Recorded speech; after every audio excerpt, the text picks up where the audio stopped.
This is Gene Lance on the Workers' Okay. Beat. I've got Kenneth Williams here, and we're going to discuss what I consider a really hot issue. Can you kind of tell us what title we're using, Kenneth?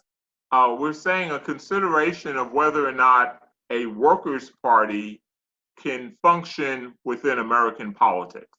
Okay, so it's like the feasibility of a workers' party. And I want to make sure that we're both talking about the same thing.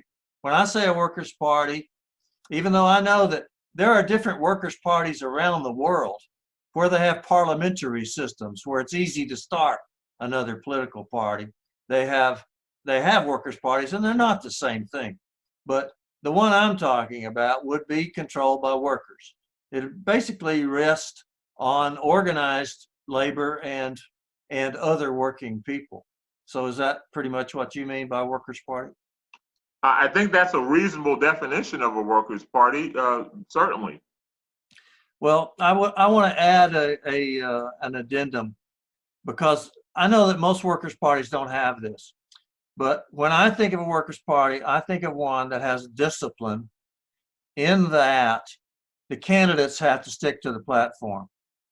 So when the party decides, for example, that you're for, Medicaid for all, for example, or Medicare for all, then the candidates have to run on that program. They can't just say, well, yeah, but, and if they don't do that, you kick them out.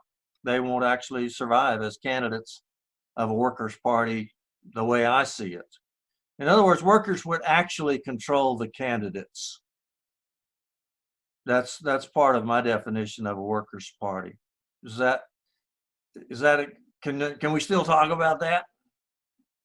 We can absolutely talk about it. I'm not sure you're going to like what I'm going to say, No, but we can absolutely talk about it. I respect you. The reason I got you on here is that I really respect your opinions. You know a lot about politics. You've been heading up the Democratic Party in your county for some time, I believe. Well, I'm not sure of all that, but on this question of political parties, Okay. right? Now, when we talk about a workers' party in America, we're talking about a party, and you're talking about a party that's driven by, say, labor unions and also by progressive issues. When I look at that, the nature of American political parties, in my analysis, is driven by the fact that the Constitution inadvertently, not they didn't actually design this into the Constitution. It happens to work this way. It produces a two-party system. How does it produce a two-party system? Why do I believe that? The reason why is because in the U.S. Constitution, in order to win control of, say, the House of Representatives, you have to win. The power is distributed in the U.S. Constitution by geography. By contrast, power in a parliamentary system is allocated by the popular vote. So if I'm in a country with a parliamentary system, and if 20% of the people are socialists, I get 20% of the seats in the legislature. But in the US system, if 20% of the people are for socialism, and if they're distributed through all these congressional districts, how many seats do we get in the Congress? Zero. You get a big fat zero. Because of that, in order to be viable as a political party, American political parties have to be really big. To be competitive, little parties aren't players in American politics. I mean, they're players in terms of presenting issues, right? So the Green Party can talk about the environment, or the Working Families Party up in New York State can talk about issues. They're kind of like a party, almost like what you're advocating. They can advocate lots of issues, but nobody who's serious about politics ever thinks that the Working Families Party in New York is about to take over the New York State legislature. And that ain't never going to be the case. Every time we look at who's going to run the legislature in New York, it's going to be the Democratic Party or the Republican Party. And this is not because these other parties just, don't have good ideas. It's because the system is structured such that we have American political system as a racetrack that will only run two cars at a time. Now, the two cars ain't got to be the Democratic Party. right? Your Workers' Party could exist. It could become one of the parties, but you know what it would have to do? It would have to replace the Democratic Party. The Democratic Party, the Republican Party, and your Workers' Party are not going to all be in business at the same time. It's going to be two of those parties, not three. This system won't support three parties at a time. Okay, first of all, you said this came from the Constitution. I don't think that's true. I think the reason that we have so hard to start a third party in America is because that's the way the two parties set it up. It's almost, for here in Texas, for example, it's very, very hard to get on the ballot. Really, really, really hard. And it's even harder in some other states. Some states it's easy, but if you were going to try to get on the ballot in all 50 states with all the different rules in all of those 50 states, it would be very, very difficult. That didn't come from the Constitution. It came from the Republicans and Democrats, that they both in those state legislatures set up rules to make it very, very hard to do. So I agree with you that the American system, as presently constituted, is a two-party system. It's a winner-take-all system. And most of the time, when these young radicals are talking about some other kind of deal, they're comparing the United States with for example, England or some other country where they do have a parliamentary system, where population trends really matter. And that is not the case in the United States, as you brought up. So I think it's very, very difficult to start a different party. And yet, I think it's something that must be done. I think it's a step forward in democracy. I want to see if we agree on this, and I think we do. Democracy is in a lot of trouble in America right now. Would you not? I would agree with that. Especially because of the money, because of the Citizens United decision. Yes. And I think people are looking everywhere for some kind of political step that they could take that would make a difference. The biggest phenomenon that we've had since 2016 was the Bernie Sanders movement, which is attempting to take over the Democratic Party, which is pretty much what you said, that in order to have another party or a more progressive party, you would have to knock out one of the two that are presently on this two-car racetrack. And I can understand why they would want to do that. I very seriously wanted and was hoping that they would start another party because Mr. Sanders has got millions of followers. He's raised millions of dollars. And I think that they could start another party. Probably they would have to endorse from the Democrats and Republicans as far as the 2020 elections go. But I think they could start building a workers' party. I'm disappointed that they have no such intention. Mr. Sanders has made that clear. Let me return to my argument that the two-party system is driven by the Constitution. You might not be understanding what I mean. I'm not saying the Constitution says there has to be a two-party system. I'm saying the Constitution has a feature that produces a two-party system. That feature says that there is winner take all by congressional districts. That's how it works. So if you win by however small a majority that congressional district, everybody else in that congressional district that doesn't agree with the candidate who won effectively isn't represented. Mm-hmm. So that's different from the way systems work in parliamentary systems. So what this does, what it produces in American politics is a need for bigness, because you have to win in lots of districts before there's any political payoff. You can't win in 20 districts and say, okay, that's good, because when you're competing with the Republicans and Democrats, you're going to have to expend similar resources to the resources they expend. If you expend all those resources and end up with 0 seats in Congress, you might do it for one election cycle. You're not going to keep doing it because you're not going to be able to keep raising money and end up with no power. all of the state legislatures are controlled by either the Democrats or the Republicans. And so he goes, when you talk about a third party, Bernie, the Bernie campaign is it's almost misleads you a little bit because he ran for president. And president is the one political office where it looks like you can realistically compete with a third party because it's one guy. But when you look at the US government, there's 435 members of the House of Representatives, 100 senators, literally thousands of people in the state houses and state senates across the country. Right. That takes a massive party to compete. And a third party that is putting forth those resources and they ain't winning, they're not going to be at the party they're not going to be in the game very long.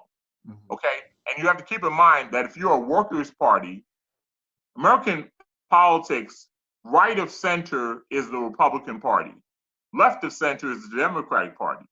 If you're going to be a workers' party, you're not really competing with the Republican Party until you beat the Democratic Party. And while you and the Democratic Party are competing for the same constituents, Republicans are going to clean up as the left of center constituents all divided between these two parties, assuming that were to happen, right?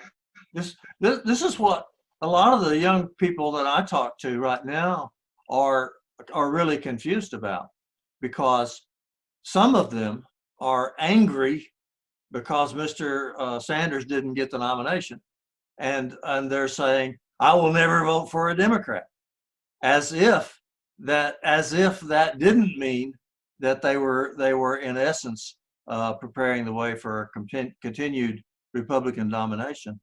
So I agree with you that we're kind of stuck as for right now. But I also think that a lot of the rules of our elections have been created by the Democrats and the Republicans to set up a system in which it's very, very hard for anybody else to come forward. At one time, it wasn't that hard. The Republican Party started, for example, without a lot of background, and of course that was a long time ago. And since then, they've patched it up, so it's really, really hard. Things like the Electoral College. A lot of people right now would like to get rid of the Electoral College, and I think that a lot of other election laws could be changed, but they're not going to be changed within the Democratic and Republican parties, because if things are going your way, you're not really going to change anything. And I think there has to be change. Well, I think there has to be change, but I disagree that you can't change things with the Democratic and Republican Party. Consider the fact that we, among other things, in the Constitution originally, senators were not elected directly; they were selected by state legislatures. Right. We eventually did get a constitutional amendment changed so that senators could be elected directly. We've also passed an income tax, which, again, the people in the elites didn't want an income tax, but an income tax did get passed. We passed a minimum wage law, Social Security, unemployment insurance. We ended slavery. Medicare, Medicaid. So civil rights legislation. Change does occur even with this two-party system. It is not true that they just have so much power locked in place, because movements, whether it's Bernie's movement or some other movement, these movements do influence the party. And they've influenced it in every one of those areas that I've described.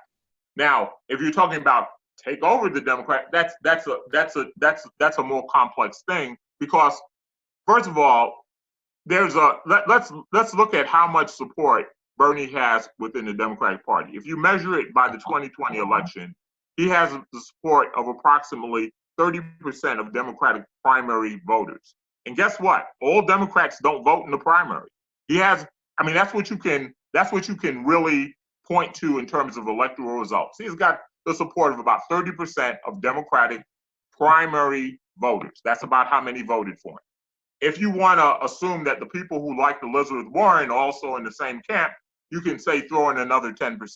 Again, so you have approximately 40% of Democratic primary voters who might be open to this kind of workers' party. That leaves 60% that didn't support it. What are you going to do to persuade the 60% to come over to that point of view? I would begin by saying that you've got to quit. You've got to quit arguing that we've got to have the Democrats because we hate the Republicans. Because I mean, that's the essence of what that's the essence of why people are getting ready to vote for Joe Biden right now. Not because they believe the Democratic Party is going to resolve a lot of our problems, but because it's so much better than the Republican Party. And so I think that in the long term, people have to start thinking of having another choice. I'm particularly worried about of the many questions in the present political crisis. One that we're kind of not really paying too much attention to because we've got so many domestic problems. But one of the foreign policy problems is that we're being pushed toward a war with China. What's Mike Pompeo's position? Secretary of State. He just got up and said the other day that China was responsible for the pandemic and that they must be held accountable. What else does he mean besides having a war? And the guy that it's not the Secretary of Defense, I've forgotten what his position is, but it's something in defense. He said in the Dallas Morning News, we are getting ready to have a war with China. And then there was a big editorial in the Dallas Morning News last week blaming China for the pandemic and all but calling for an all-out war with China. So one would like to think that one of the parties would be against that, but they're not. Well, I don't know whether or not we'll have a war with China, but I tell you this: the speed at which war occurs is much faster than it takes to organize a political party. So if it takes organizing a new political party to stop a war, we're going to be in trouble because wars start way faster than you can mobilize armies way faster than you can organize a new political party. And again, I still can't visualize how three political parties compete under this system. I don't see any scenario where. Keep in mind, it has never happened in our history. When you pointed out that the Republicans were a new political party, guess what the Republicans did? They did exactly what I said the new Workers' Party would have to do to the Democrats. The Republicans replaced the Whig Party. There was something called a Whig Party. We had a two-party system before the Republican Party existed. The other party was then the Whig Party. Republicans came in, Whigs went away. Again, this is a racetrack built for two cars. It won't hold three cars. Well, I think it can, and as a period of change. Eventually, you may be right. Eventually we may end up with only two parties, but one of them needs to be a workers' party. One of them needs to be a party that will not declare war at the behest of whoever benefits from war. And my argument is not that it would be a simple thing to start a workers' party. My argument is that it has to happen, that it must happen. It's the way forward, and it's pretty much the only way forward. In my opinion, democracy is dwindling. It's being eroded away right out from under us, and the threat of war is upon us. And I do not think that these things are going to get better under the present political system. We have to have a workers' party. My argument is that other people will realize that too. And then as for the timing goes, things can happen a lot faster now than they could before we had the internet. So I don't know really how long it would take to get a workers' party going and having an influence. But I would say we have to start now. Well, while I agree that we are in serious political trouble and that democracy is threatened, my belief is that activism within the Democratic Party and engagement of more of the population in the civil life of our politics is the path forward. Mm-hmm. Rather than trying to create a brand new party, which has all of the overhead and the additional effort that's involved in it, as well as it will inevitably involve a political civil war between the Democrats and whatever this other progressive party would be, rather than doing that, which would be fatal in terms of the Republicans taking advantage of that political civil war among the progressives to simply take all power and do everything they want to do. We, again, I just don't think there's time to do what you're saying you advocate, even if it were feasible, which I don't think it is. Instead, we have to push the Democratic Party to as far as we can push it to the left while realistically having a chance of taking power. The Democrats need to take power to stop the more extreme things that the Republicans are trying to do. To me, that's the realistic thing that has to happen now.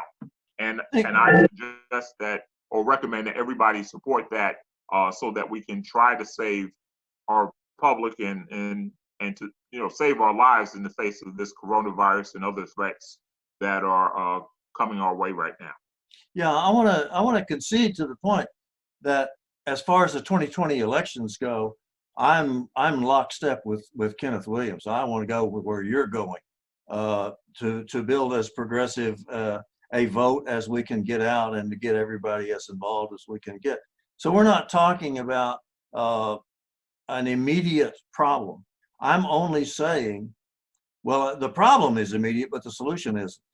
I'm only saying that we must have a workers' party, and that it is the next step toward progress. And I want to make sure that I've kind of nailed you down on this, because I think you're saying that the kind of world we want to build is possible through building the Democratic Party, through continuing to move them, as you said, leftward. And I think I'm not sure it's the kind of world that you're envisioning is possible through the Democratic Party. What I'm arguing is, given the structure of American politics, with all the things involved, both the constitutional issues as well as the money that's involved, that is where we are going to get our best possible outcome. Not our most desirable outcome necessarily, but it's where we're going to get the best possible outcome that we can realistically achieve at this point in history. I don't even think, just for contrast, I don't even think we can stop the war in China, the coming war with China. We need a follow-up podcast just on the probability of a war with China, because that's a rich issue. I'm not sure I concede that we're about to have a war with China, first of all, but yeah, it sounds like an interesting subject in itself. It's a very worrisome thing that is on the horizon, and I don't think that by building up or helping the Democrats get elected, I think the Democrats have been. So let me ask you, Gene. You think if the Democrats got elected, they would want to have a war with China? I'm just curious. Let me finish. I'm sorry. I think the Democrats have the ability to do some progressive things. And I think that in their history, they have done some very progressive things. They have been much more progressive than they are now. And yet they're slipped backwards. And what you're saying, of course, is that we should bring them forwards. I agree with that. Okay. Now, go ahead. I was just curious, in terms of your perception of a risk with war with China, you think that's something that would happen even if the Democrats got elected? Absolutely. Wow. The only thing that Mr. Biden has said on this, the only thing that I have seen that Mr. Biden said about this was he made a campaign video in which he attacked Mr. Trump for being too soft on China. Okay. Which Mr. Trump is not soft on China. We better wind this up. Kenneth, I think it's wonderful talking to you, and I have to concede. I've enjoyed it as well. I have to concede you're absolutely right. It's impossible to start a workers' party in America. I just want you to see that I still think it has to happen. Okay. Final words? I think that we all want what's best for this country, and we're going to both keep working toward making that happen. And we're certainly working together on the 2020 elections. This Yes. is Gene Lance with the Workers Beat. We've been talking with Kenneth Williams about the impossibility of a workers' party in America.